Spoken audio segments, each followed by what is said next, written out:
Linda, we had a fascinating show a couple weeks ago. We had 3 ex-cons on, and these were like serious ex-cons. One was in for murder. He got out on a technicality.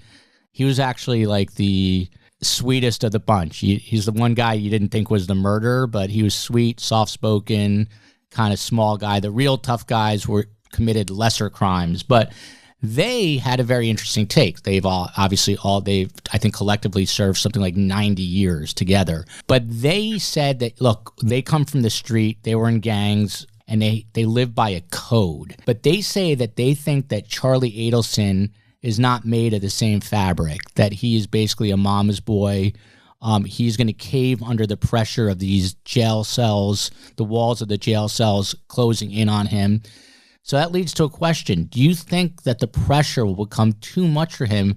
Is there a chance, because there's been a lot of talk, that he flips on the family, do you think? Oh, that's an interesting question. Look, I think it very much depends on how invested he still feels in the family and how invested the family still feel in him, right? One of the clips that I took a look at was when he was very much complaining about his sister, right? So she does this and she gets everything. And so for me, that's the fragile point, right? Who am I doing this for?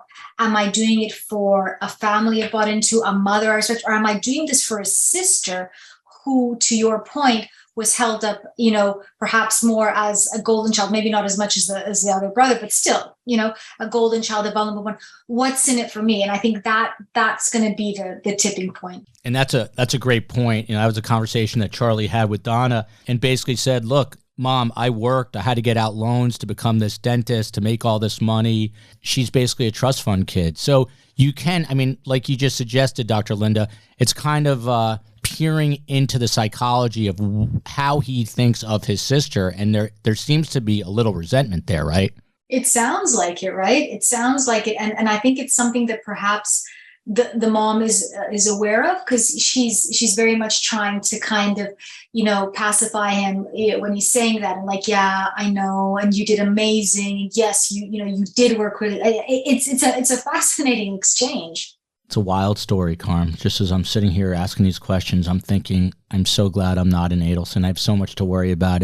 If investigators, if the long arm of the law was coming after me, not a place I want to be. I'll take my anxiety any day over what they're dealing with, although they deserve it.